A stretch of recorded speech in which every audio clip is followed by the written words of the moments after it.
TikTok ban.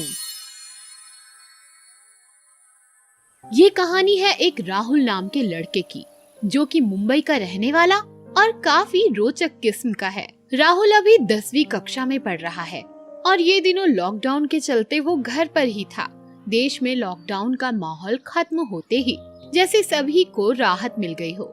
इस बार की छुट्टियां राहुल के लिए काफी खुशियों भरी थी, क्योंकि अब उसे रोज रोज की तरह ना ही ट्यूशन जाना पड़ता था और ना ही स्कूल, और राहुल इसी के चलते अपना सारा ध्यान टिकटॉक पर ही लगाकर रखता था। उसके हाथ से फोन ही नहीं छूटता था और उसके घर वाले ये देखकर काफी उदास रहते थे। वो घड़ी घड़ी टिकटॉक पर होने वाली चीजों को देखता रहता और अपना कमरा बंद कर उसमें वीडियो बनाता रहता। एक दिन जब वो रोज की तरह सुबह उठते ही टिकटॉक खोलने के लिए फोन उठा लेता है और उसे चालू करता है, और जैसे ही कैमरा से कुछ रिकॉर्ड करने जाता है, उसे अचानक फोन में एरर नोटिफिकेशन आने लगती है। लाख कोशिशों के बावजूद भी राहुल ऐप को चालू नहीं कर पाता और सारे हथकंडे अपनाने के बाद वो उदास हो जाता है। तभी अचानक हॉल से राहुल की माँ की आवाज आती है। बेटा बेटा राहुल, जल्दी से इधर आना, कुछ दिखाना है। राहुल तुरंत ही उसकी माँ की आवाज सुन हॉल में पहुँचता है। क्या हुआ माँ? ये देखो बेटा, न्यूज पर क्या दिखा रहे हैं। आज ही भारत में 56 चाइनीज ऐप को बंद कर दिया गया है, जिसमें से एक टिकटॉक का भी नाम है। ये देख राहुल बहुत दुखी हो जाता है और एकदम ही निराशाजनक स्थिति में चला जाता है और वहीं सोफे पर ऐसे बैठ जाता है मानो जैसे उसे सदमा पहुंचा हो।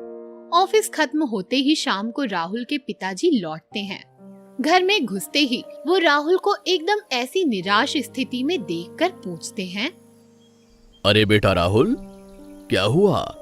ऐसे बेजान इस सोफे पर क्यों पड़े हो? जरूर तुम्हारी माँ ने डांटा होगा। फिक्र मत करो, मैं बोलता हूँ तुम्हारी माँ को। नहीं पिताजी, माँ ने मुझे कुछ नहीं कहा। दरअसल वो आज टिकटॉक बैन हो गया। हाँ, मैंने आज पढ़ा इस बारे में। पर बेटा, तुम इतने भी दुखी क्यों हो रहे हो? आप नहीं समझेंगे पिताजी, उस टिकटॉक अकाउंट में सब मेरे नए दोस्त, मेरे वीडियोस, मेरे फैंस, सब कुछ उसी में ही तो था। अब जब वो ही नहीं रहेंगे तो मुझे कौन ही जान पाएगा। बेटा राहुल, तुम्हें पता है कि अभी देश के क्या हाल चल रहे हैं? इस समय हमारे देश को हमारी जरूरत है, और वो टिकटॉक एक चीनी ऐप है जिसे और बाकी ऐप्स के साथ सरकार ने बैन कर दिया है। तुम ही सोचो, जिस देश ने कोरोना जैसी बीमारी को इजाद किया और यहां तक कि सब जगह फैलाया, उस देश की चीजों को अगर हम भारत में ही चलने दें तो सारा मुनाफा उनकी जेबों में जाता है, जिससे वो लोग हमसे और ताकतवर बन हम पर कब्जा भी कर सकते हैं। राहुल पिताजी की बात गौर से सुनने लगता है। टिकटॉक के चलते हुए हमारे देश के नौजवान जैसे कि तुम सब उस ऐप की चपेट में आ गए। याद है कोई आखिरी दिन जब तुमने हमारे साथ बैठकर डिनर किया हो? तुम रोज अपना कमरा बंद रखते थे, यहाँ तक कि हमारी बात भी नहीं हो पाती थी।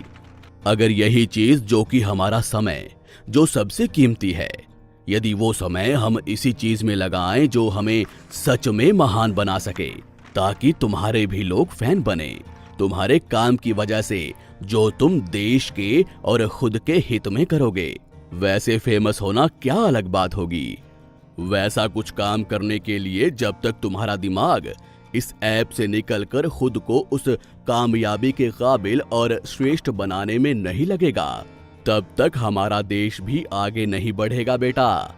तुम लोग ही आने वाले भविष्य की मिसाल बनोगे, और उसके लिए तुम्हें हमेशा अपने देश का साथ देकर और हमारे देश को सबसे काबिल बनाना पड़ेगा। ये पूरी बात सुनकर जैसे राहुल के अंदर जोश उमड़ पड़ता है और वो उसी वक्त ठान लेता है कि अब वो ऐसी कोई और ऐप यूज करके खुद का समय बर्बाद नहीं करेगा, और वो अपने पिताजी से वादा करता है कि वो खुद को काबिल बनाएगा ताकि वो देश के हित में काम कर सके और देश को अपना मान उसे आगे बढ़ा सके। एक गांव में हरी नाम का लड़का रहता था। वो पढ़ने लिखने में बहुत होशियार था, मगर हरी का परिवार बहुत गरीब था। हरी का सपना था कि वो पढ़ लिख कर आगे बढ़े और अपने परिवार को गरीबी से बचा सके। जैसे तैसे हरी ने अपनी पढ़ाई पूरी की और नौकरी की तलाश में शहर चला गया। एक दिन हरी ने अखबार में नौकरी का विज्ञापन देखा और सोचा कि चलो यहाँ अपनी किस्मत आजमाते हैं। नौकरी तो अच्छी लग रही है, क्यों ना मैं यहाँ कोशिश करूँ। हरी ने अपना हुलिया ठीक किया और इंटरव्यू के लिए चल दिया। अरे तो कहाँ तक पढ़ाई की है आपने? जी मैट्रिक। और आगे क्या करना चाहते हो? जी मैं मेहनत करके कुछ बड़ा करना चाहता हूँ, और अगर आपने मुझे मौका दिया तो मैं आपको निराश नहीं करूँगा। इंटरव्यूअर ने हरी से ढेर सारे सवाल पूछे और हरी ने अपनी सूझबूझ से सभी सवालों का जवाब दे दिया।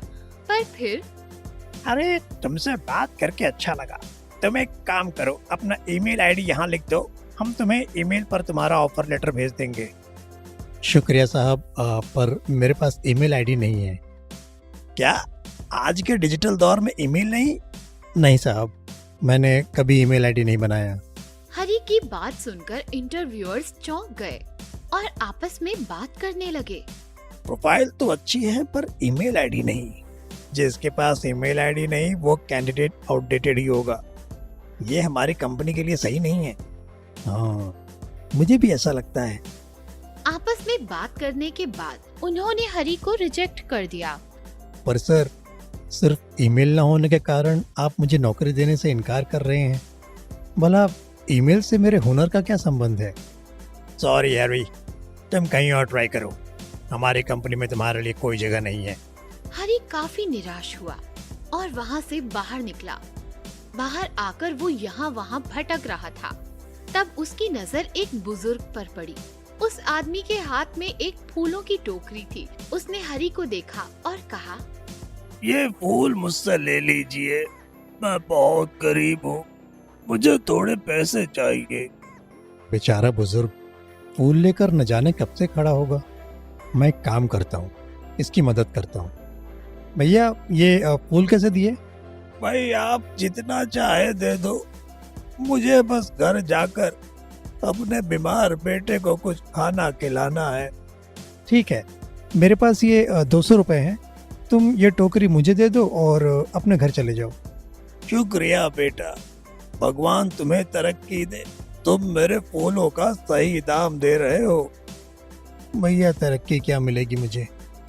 एक तो पहले ही नौकरी नहीं मिली, ऊपर से जेब भी खाली हो गई। पर मुझे भगवान पर भरोसा है, कुछ न कुछ तो हो ही जाएगा। हरी इन फूलों की टोकरी को उठाकर सड़क पर चल रहा था कि अचानक सामने एक आदमी आया। भैया, क्या तुम अपनी टोकरी के फूलों का गुलदस्ता बना सकते हो? हाँ बिल्कुल बना दूंगा साहब। बच गए हैं। आज मेरी गर्लफ्रेंड का जन्मदिन है और ऑफिस की भागदौड़ में मैं उसके लिए कोई तोहफा ना ले सका।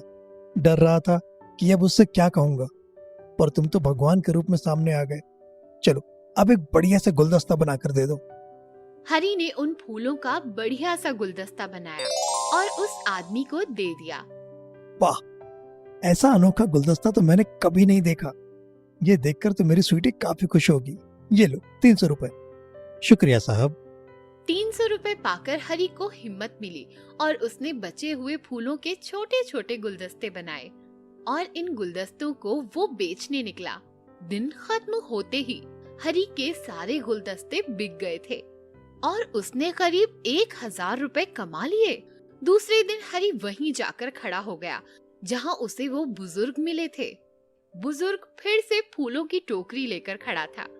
बाबा, आप आज भी मुझे अपने फूलों की टोकरी दे दीजिए। शुक्रिया भाई, तुम्हारे कारण मैं धूप में दिन भर नहीं भटकता। मैं अपने घर जाकर अपने बेटे का ख्याल रख सकता हूँ। बाबा आप चिंता मत करिए, ये 400 रुपए लीजिए और घर जाकर अपने बेटे का ख्याल रखिए। 400 रुपए? पर बेटा, तुम मेरे फूलों का दुगना दाम क्यों दे रहे हो? और इतने सारे फूलों का तुम करते क्या हो? बाबा, आपके फूलों के कारण मुझे जिंदगी में एक नई राह मिल गई, हिम्मत मिली।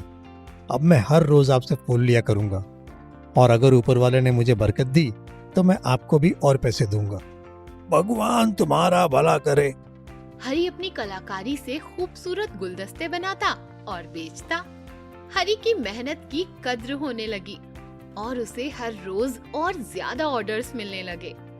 हरी अपनी मेहनत से ज्यादा मुनाफा बनाता और हमेशा उस बुजुर्ग को भी अपने मुनाफे का कुछ हिस्सा दे देता। बाबा, कल से एक नहीं 2 टोकरियां लेकर आना।